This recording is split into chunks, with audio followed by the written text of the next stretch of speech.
नमस्कार, India news के sports page पे आपका स्वागत है। मैं हूँ राजीव मिश्रा और आप देख रहे हैं अपना पसंदीदा टॉक शो रनयुद्ध। और रनयुद्ध में आज बात करेंगे प्रैक्टिस मैच में भारतीय बल्लेबाजों के सामने जिस तरह से रोमिन नाम के एक गेंदबाज ने असर डाला, जिस तरह से उन्होंने तंग किया अपनी स्विंग होती गेंदों का, उससे अब एक बार फिर तमाम क्रिकेट एक्सपर्ट्स के साथ साथ फैंस के ज़हन में भी ये सवाल खड़ा हो गया है कि प्रैक्टिस मैच में एक ऐसा गेंदबाज जिसने अभी इंग्लैंड के लिए खेला तक नहीं है, अगर वो इतना परेशान कर सकता है भारतीय बल्लेबाजों को, तो फिर टेस्ट मैच में क्या होने वाला है। और क्या खराब फॉर्म जो अलग-अलग बल्लेबाजों का हम सबने देखा है पिछले कुछ महीनों में, क्या वो खराब फॉर्म टेस्ट क्रिकेट में भारतीय टीम को नुकसान पहुंचाएगा? इन सभी मुद्दों पे बातचीत करने के लिए हमारे साथ पूर्व क्रिकेटर्स और सिलेक्टर सबा करीम इस समय हमारे साथ जुड़ चुके हैं।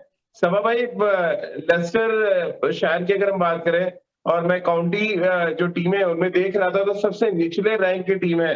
अब इस निचले निचले रैंक की टीम के गेंदबाज रोमन वॉकर ने आके पूरे भारतीय बल्लेबाजी को तहस-नहस कर दिया। कैसे आप देखते हैं हमारी जो पूरी स्ट्रेंथ है हम उसके साथ खेल रहे थे, और उसके बाद भी अगर हम इनके एनालिसिस अभी आपको बता दूं, तो अभी तक वो 5 टॉप ऑर्डर के बल्लेबाजों को उन्होंने आउट किया है इस प्रैक्टिस मैच में।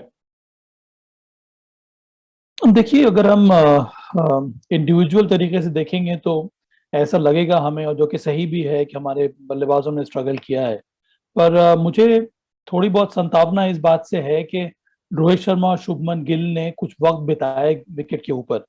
इस प्रकार के मैचेस में जो बैटर है जिसको आने वाले टाइम में टेस्ट मैच खेलना है, उसकी कोशिश यही रहती है कि कुछ देर तक वो बल्लेबाजी कर ले, फिर वो खुलकर शॉट्स खेलने की कोशिश करता है। और कल मुझे लगा यही हुआ, जिसकी वजह से हमारे विकेट्स गिर गए। चिंता का विषय है हनुमा विहारी और श्रेयस अय्यर, दोनों बहुत जल्दी आउट जी। होकर वापस उनको जाना पड़ा। तो ये एक कंसर्न रहा है भारत के लिए, और ये पहली बार नहीं है राजीव, इसके पहले भी आपको याद है पिछले साल भी यही हुआ था जब इंग्लैंड का हमारा दौरा हुआ था। टॉप ऑर्डर ने रन किया, कई बार हमारे लोअर मिडिल ऑर्डर ने बेल आउट किया। कल भी कुछ वही हुआ। के.एस. भारत ने, उमेश यादव ने मिलजुल कर थोड़े बहुत रन बनाए। नहीं तो आपका जो बल्लेबाजी की जो जो जो जो कोर है, वो सब के सब संघर्ष करते हुए नजर आए।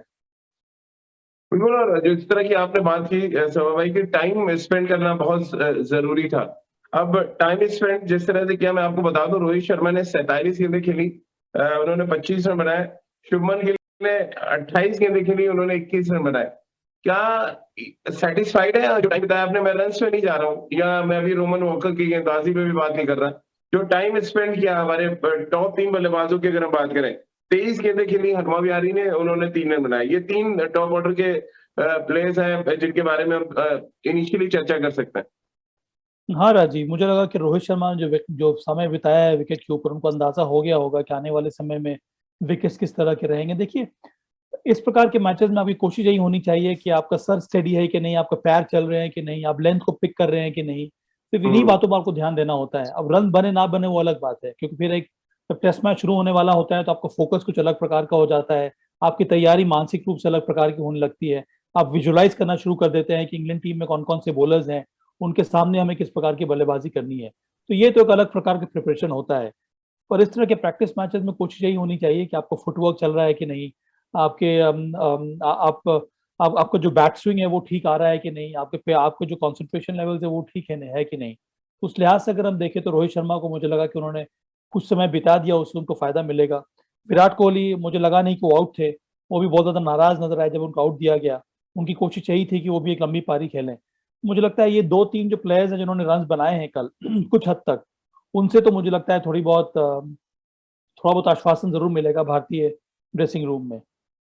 हाँ, क्योंकि कल ये मैच जो है लेस्टर काउंटी के यूट्यूब पेज पे आप देख सकते हैं उसको, और हम सब ये मैच देख रहे थे।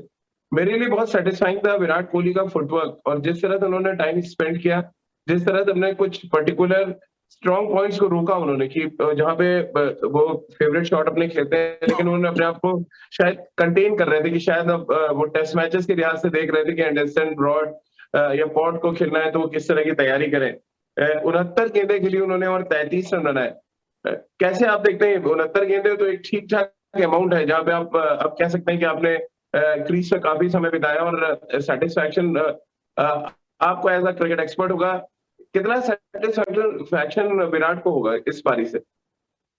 अब देखिए राजीव, विराट की अगर हम बैटिंग एवरेजेस को देखेंगे या फिर उनके जो उन्होंने जो समय बिताया है पिछले साल इंग्लैंड के विरुद्ध, वहां पर भी यही हालत हुई थी। 20-25, 30-40 रन बनाकर आउट हो जा रहे थे। बहुत कम बार हुआ है कि आते ही विराट कोहली का विकेट गिरा है। तो यहाँ पर भी उनकी शुरुआत तो अच्छी रहती है, पर इस शुरुआत को एक बड़े स्कोर में कन्वर्ट नहीं कर पा रहे हैं। मुझे लगा इसी वजह से कल वो ज्यादा नाराज थे आउट होने के बाद, क्योंकि वो कोशिश जी यही कर रहे थे कि ये जो जो जो जो टेम्पलेट है कि शुरुआत अच्छी मिलती है फिर मैं बड़ा स्कोर खड़ा नहीं कर सकता हूँ, उसमें चेंज करने के एक मौका मिल रहा था विराट कोहली को। तो कल चूंकि वो नहीं हो पाया तो उन्होंने अपनी नाराजगी व्यक्त की। तो विराट कोहली के लिए अच्छी शुरुआत मिलना कोई बड़ी चुनौती नहीं है। उस जी अच्छी शुरुआत को किस तरह से आप कन्वर्ट कर रहे हैं एक बड़े स्कोर में, ये बहुत बड़ी चुनौती है विराट कोहली के लिए। और ये ना ही केवल इंग्लैंड में हुआ है पर भारतीय सीरीज में भी हुआ है, और पिछले 1-2 साल में ये देखने को मिल रहा है राजीव। तो ये मुझे लगता है कि बहुत बड़ा एरिया ऑफ कंसर्न है विराट कोहली के लिए। क्योंकि सभा भाई वो बैरियर तोड़ना पड़ेगा। वो 32 रन 40 रन 50 रन का बैरियर जो आ जाता है बीच में, भले ही चलिए गलत आउट दे दिया गया, वो प्रैक्टिस मैच है, बट वो शायद विराट चाहते थे कि उस बैरियर को निकले, वो 60 70 80 तक जाए। वो जो बैरियर है, वो जो ब्लॉकेज है एक मेंटल, उसको कैसे निकलेंगे विराट? क्योंकि एक बार फिर चलिए वो रैश शॉट था, ड्राइव उन्होंने ऑफ स्टंप के बाहर मारा, और जो लगातार रोमन गेंद को स्विंग करा रहे थे, उनकी गेंद पर आउट हुए रोमन वॉकर पे। लेकिन कैसे आप देखते हैं वो कॉट बिहाइंड एक दिया गया, फिर उनको एलबीडब्ल्यू आउट हुए, लेकिन वो कॉट बिहाइंड को लिए जिस तरह से अपील थी, यानी कि वो रैश शॉट खेला था उन्होंने, हम्म। वो बॉल बहुत आसानी से वो छोड़ सकते थे। वो पीरियड कैसे निकाला जाए? क्या सजेस्ट करेंगे आप? वो 30 रन से 50 या 60 रन का जो पीरियड है। अब देखिए राजीव, हर बार बल्लेबाजों को यही बताया जाता है कि आपको प्रोसेस के ऊपर ध्यान देना है, अंत पर ये कहना बड़ा हम्म आसान होता है, इसको करना बड़ा कठिन होता है राजीव। और ये हम लोगों ने कई कई बार देखा है, खुद भी अनुभव किया है। तो तो मेरी राय में उचित यही होगा कि अगर आप छोटे छोटे टारगेट अपने लिए सेट करें, तो फिर मुझे लगता है थोड़ी आसानी होती है बैटर को वहां तक पहुंचने में। हम्म अब मैं अपना अनुभव ही शेयर कर सकता हूँ राजीव, कि मेरे हिसाब से मेरा अनुभव यही था कि मैं 10-10 रन के टारगेट के हिसाब से बल्लेबाजी करता था। कि जब हम्म मैं गया हूँ बल्लेबाजी करने के लिए तो मुझे लग रहा है कि मेरे लिए सिर्फ 10 रन बनाने हैं। उसके बाद 10 हो गए तो फिर मुझे 20 बनाने हैं, 20 हो गए तो फिर 10 और जोड़ना है, 30 बनाने हैं। इससे मुझे लाभ ये मिलता था कि मेरे जो कंसंट्रेशन लेवल्स हैं वो ज्यादा ऊपर रहते थे वो 10 रन बनाने के लिए। वो 10 हम्म रन हो गए, उसके बाद आने वाले 10 रन पर मैं ध्यान देता था। तो ये हर एक जो इंडिविजुअल है अपने हिसाब से इस प्रकार की तैयारी करता है। अब विराट कोहली को क्या उचित लगता है, उन्होंने जो पिछले जमाने में इतने ढेर सारे रन बनाए थे, तब उनकी मानसिकता क्या थी, तब उनके प्रिपरेशन क्या थे, तब वो बैटिंग करते वक्त क्या सोचते थे। तो इन सब बातों पर ही ध्यान देना होगा, खुद से अपना एक सोल्यूशन निकालना होगा। चाहे वो राहुल द्रविड़ हो या विक्रम राठौर हो या कोई और क्यों ना हो, वो उनको आप हम्म सलाह दे सकते हैं कि भाई आपकी क्या जो एकाग्रता है वो कम हो रही है, आपके बल्लेबाजी में वो इवोल्यूशन होना चाहिए।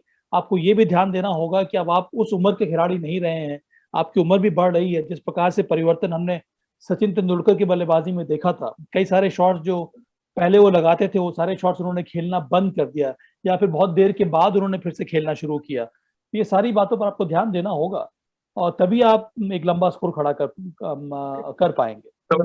तो भाई क्या रीजन आप देख रहे हैं? रोमन वॉकर ने जिस तरह से गेंद को दोनों तरफ स्विंग कराया, और लगातार इंटरवल्स में विकेट ले रहे थे, थोड़ा वरिंग फैक्टर है, क्योंकि अभी रोमन वॉकर जिनकी बहुत पहचान नहीं है, वो जब बॉल को मूव कर रहे थे तो हम बड़े अनकंफर्टेबल थे, वो हम देख रहे थे मैच में।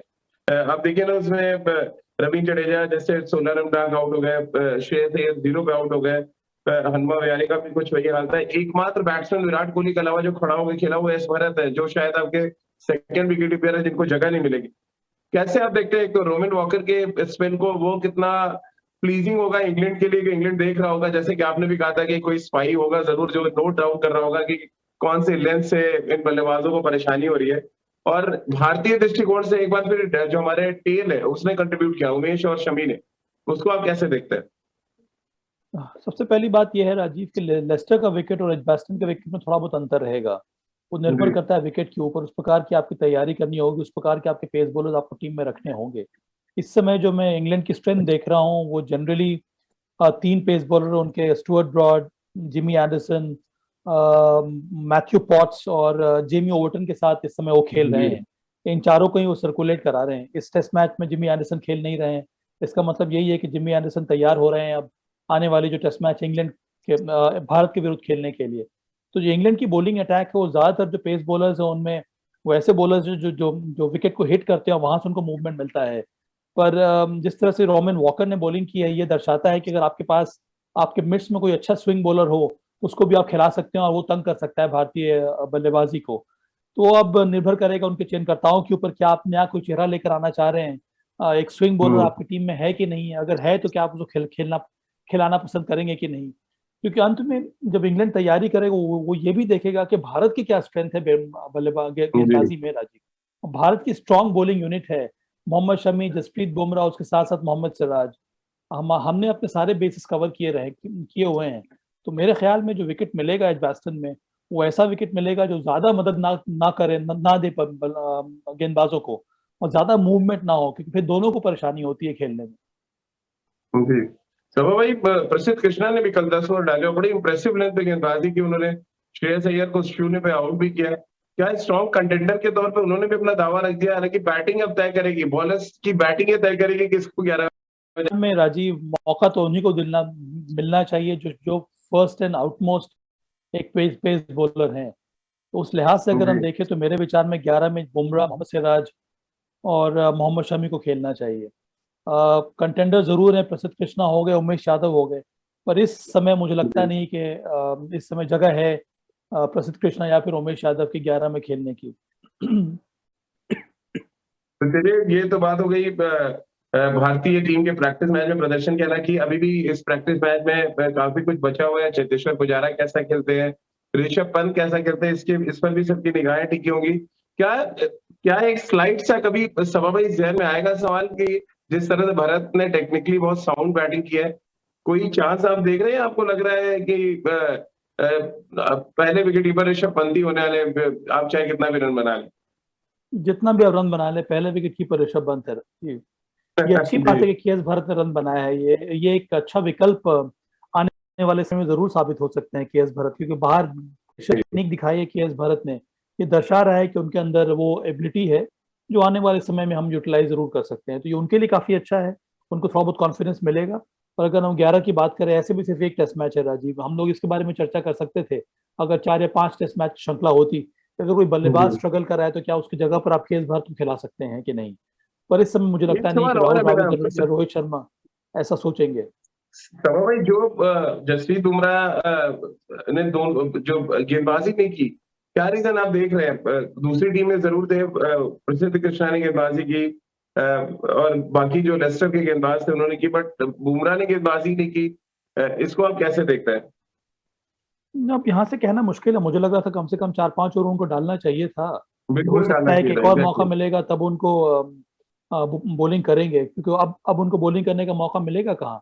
ऐसे भी ज्यादा मैचेस जी। खेलते नहीं है रेड बॉल क्रिकेट में बुमराह। और आपको याद होगा राजीव, जो हम लोग मुझे लगता है हम लोग जब इंग्लैंड गए थे खेलने के लिए तो पहले 1 या 2 टेस्ट मैचेस में बुमराह की गेंदबाजी उतनी अच्छी हुई नहीं थी।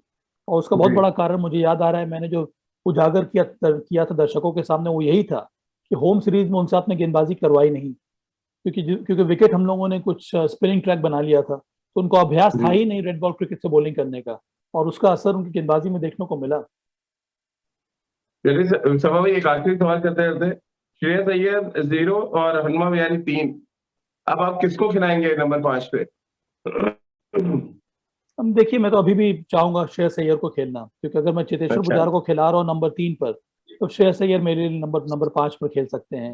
अब लास्ट लास्ट जो कॉम्बिनेशन रहा था भारतीय टीम का, उसमें हनुमा विहारी नंबर 3 पर थे और श्रेयस अय्यर नंबर 5 पे थे, क्योंकि श्रेयस अय्यर खुलकर बैटिंग करते हैं। तो जी। ज्यादा मैं एक्सपेक्ट नहीं कर रहा हूँ कि फेरबदल होना चाहिए भारतीय टीम के 11 में।